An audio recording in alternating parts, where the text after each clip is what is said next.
नमस्कार दोस्तों, स्वागत है आप सबका आपके अपने यूट्यूब चैनल एग्ज़ाम टैबलेट में।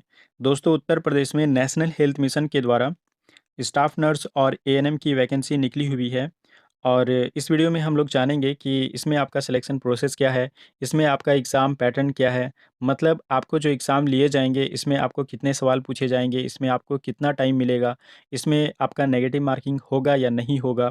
और इस वीडियो में हम लोग ये भी जानेंगे कि इसमें आपका सिलेबस क्या है, मतलब आपको जो सवाल पूछे जाएँगे एग्ज़ाम में, ये आपको कहाँ-कहाँ से पूछे जाएँगे।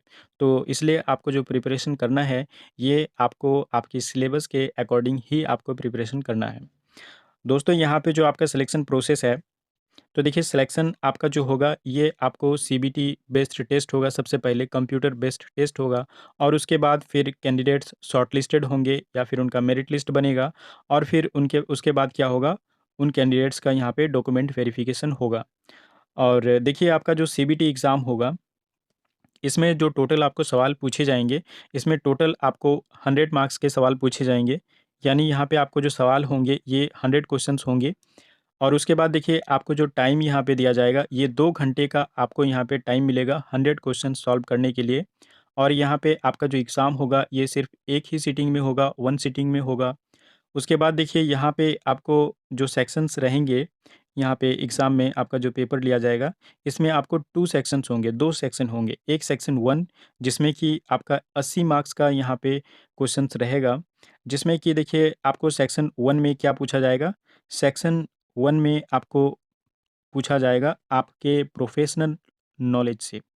मतलब प्रोफ़ेशनल नॉलेज क्या हो गया, अगर आपने स्टाफ नर्स में अप्लाई किया है, तो इसके लिए देखिए जो एलिजिबिलिटी है, ये जीएनएम है और बीएससी नर्सिंग है। तो यहाँ पे स्टाफ नर्स में आपको जो प्रोफ़ेशनल नॉलेज से आपको सवाल पूछे जाएँगे, ये आपको जीएनएम और बीएससी नर्सिंग का जो सिलेबस है, यहाँ पे सिलेबस भी इसका दिया गया है, तो इसी सिलेबस के अकॉर्डिंग आपको 80 यहाँ पे प्रश्न रहेंगे आपके प्रोफ़ेशनल नॉलेज से, मतलब आपके नर्सिंग सब्जेक्ट से, नर्सिंग सिलेबस से। और अगर आपने एएनएम में अप्लाई किया है, तो यहाँ पे जो एएनएम का सिलेबस है, उसके अकॉर्डिंग आपको सवाल पूछे जाएँगे सेक्शन 1 में 80 क्वेश्चंस रहेंगे 80 मार्क्स के।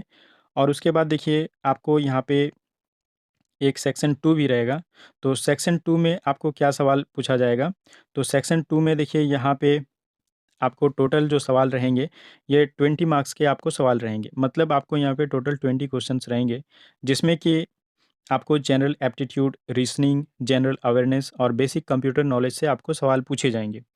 तो देखिए यहाँ पे जो आपको 4 सब्जेक्ट है, जनरल एप्टीट्यूड में आपको सिंपल मैथ आपको पढ़ के जाना है और उसके बाद आपको रीज़निंग से, जनरल अवेयरनेस में आपको जीके से भी सवाल पूछा जा सकता है और करंट अफ़ेयर्स से भी आ सकता है और बेसिक कंप्यूटर नॉलेज से आपको सवाल पूछे जाएँगे। यहाँ पे देखिए हर एक सब्जेक्ट में जो 4 सब्जेक्ट है, इसमें आपको 5-5 सवाल यहाँ पे रहेंगे।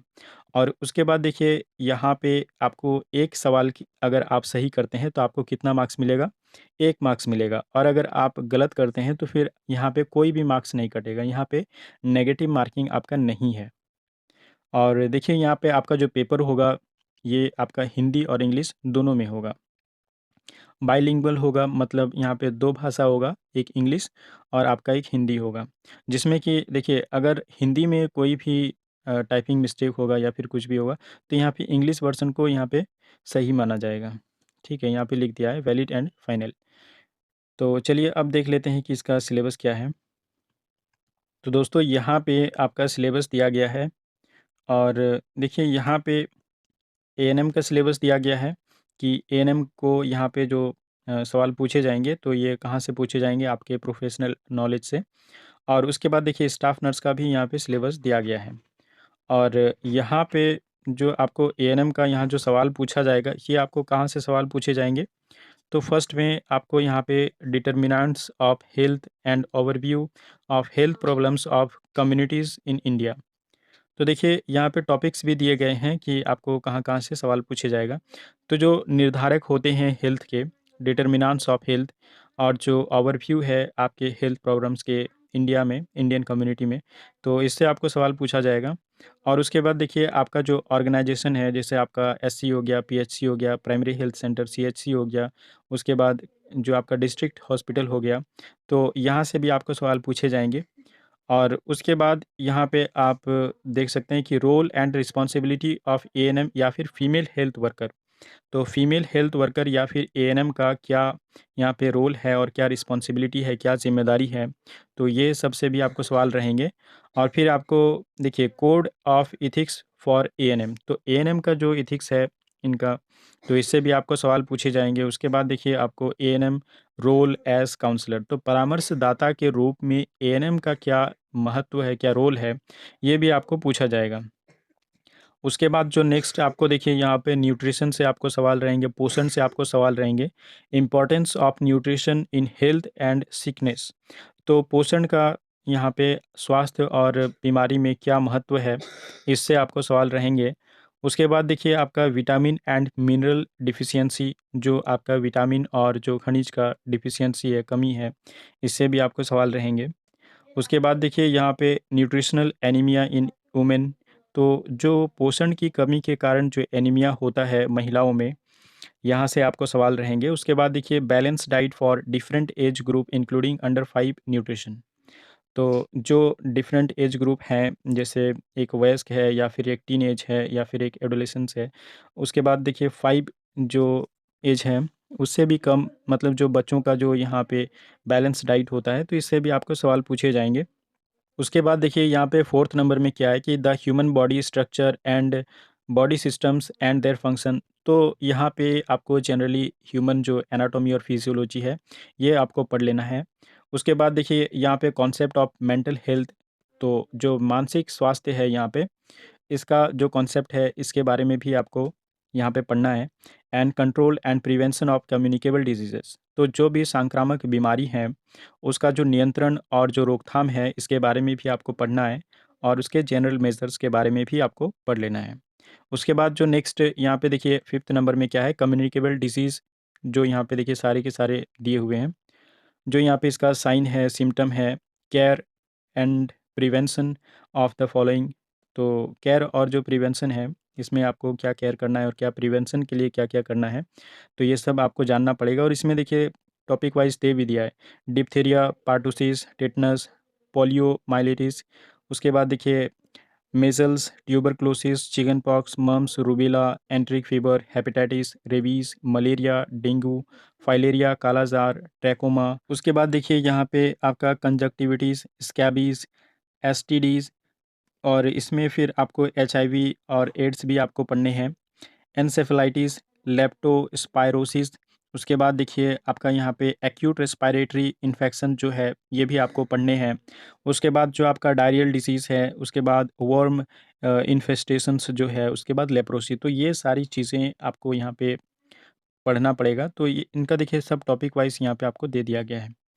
और उसके बाद फिर आपको क्या पढ़ना पड़ेगा एएनएम के लिए, देखिए care of the sick in the community, तो जो कम्युनिटी में जो बीमार हैं उनको आप केयर कैसे करेंगे, तो यहाँ पे आप हिस्ट्री कैसे लेंगे, उसके बाद फिजिकल एग्जामिनेशन कैसे करेंगे, तो ये सब के बारे में आपको पढ़ना है। उसके बाद देखिए नेक्स्ट में आपको क्या है, need of first aid and minor injuries and ailments, cut and wounds, तो यहाँ पे आपको types, principle and first aid care, तो ये आपको पढ़ना है। उसके बाद देखिए आपको factor affecting growth and development, तो क्या क्या ऐसे कारक हैं जो कि वृद्धि और विकास को यहाँ पे अफेक्ट करते हैं, प्रभावित करते हैं। उसके बाद देखिए physical, physiological and social development. और उसके बाद देखिए एक्सक्लूसिव ब्रेस्ट फीडिंग, तो ये भी आपको पढ़ के जाना है। तो उसके बाद देखिए यहाँ पे आपको infants and children, adolescent health, school health, objective problems and programmes, तो ये आपको पढ़ने हैं। और उसके बाद देखिए टेंथ नंबर में यहाँ पे आपको क्या है, प्रेगनेंसी से रिलेटेड है, आपको foetus and placenta, normal pregnancy, abnormalities of pregnancy and abortion, तो ये सारी चीज़ें आपको यहाँ पे पढ़नी पड़ेंगी। और देखिए ये आपका एएनएम का यहाँ पे टोटल सिलेबस दिया गया है। और देखिए सिलेक्शन के लिए बहुत ज़रूरी होता है कि आपको आपके सिलेबस के अकॉर्डिंग ही आपको प्रिपरेशन करना है। और हमारे चैनल पे आपको यहाँ पे वीडियोस भी मिलेंगी, और आपके सिलेबस के अकॉर्डिंग ही वीडियोस मिलेंगी। जो टॉपिक्स यहाँ पे दिए गए हैं इसके अकॉर्डिंग ही हम लोग प्रिपरेशन करेंगे। और देखिए यहाँ पे स्टाफ नर्स की अगर बात करें तो स्टाफ नर्स का जो यहाँ पे सिलेबस है, सेक्शन 1 में जो आपको डिसिप्लिन 1 जो आपको पूछा जाएगा यहाँ पे, आपका यहाँ पे सिलेबस क्या होगा? मिडवाइफरी एंड ऑब्स्टेट्रिकल नर्सिंग से आपको सवाल पूछे जाएँगे। उसके बाद देखिए आपको कम्युनिटी हेल्थ नर्सिंग से सवाल रहेंगे, उसके बाद फंडामेंटल नर्सिंग, उसके बाद मेडिकल सर्जिकल नर्सिंग, उसके बाद देखिए यहाँ पे आपको health education and communication skill and environmental hygiene, basic anatomy and physiology, nutrition, first aid, उसके बाद देखिए पेडियाट्रिक नर्सिंग, उसके बाद आपका एडमिनिस्ट्रेशन एंड वार्ड मैनेजमेंट से आपको यहाँ पे सवाल पूछे जाएंगे। और उसके बाद देखिए आपको यहाँ पे जो सेक्शन 2 रहेगा, यहाँ से आपको क्या रहेंगे? General aptitude, reasoning, general awareness, और उसके बाद बेसिक कंप्यूटर नॉलेज से आपको सवाल पूछे जाएंगे। तो ये आपका सिलेबस हो गया स्टाफ नर्स का। तो दोस्तों, अगर आप हमारे चैनल में नए व्यूअर हैं तो हमारे इस चैनल को ज़रूर सब्सक्राइब कर लीजिए, क्योंकि आपके प्रिपरेशन से रिलेटेड यहाँ पे वीडियोस आएंगी। और देखिए आपको अगर सिलेक्शन पाना हो, सिलेक्शन अगर आपको अपना सुनिश्चित करना हो, तो आपको आपके सिलेबस के अकॉर्डिंग ही पढ़ना पड़ेगा। तो ये जो वीडियोस हैं आपको हमारे चैनल पे मिलने लगेंगी, और इसलिए आप हमारे चैनल में अगर नए व्यूअर हैं तो हमारे इस चैनल को ज़रूर सब्सक्राइब कर लीजिए। और अगर आपने हमारे टेलीग्राम और इंस्टाग्राम चैनल को अभी तक जॉइन नहीं किया है, तो इस वीडियो के डिस्क्रिप्शन बॉक्स में भी उसका लिंक आपको मिल जाएगा। वहाँ से आप हमारे इंस्टाग्राम और टेलीग्राम चैनल को फॉलो कर सकते हैं।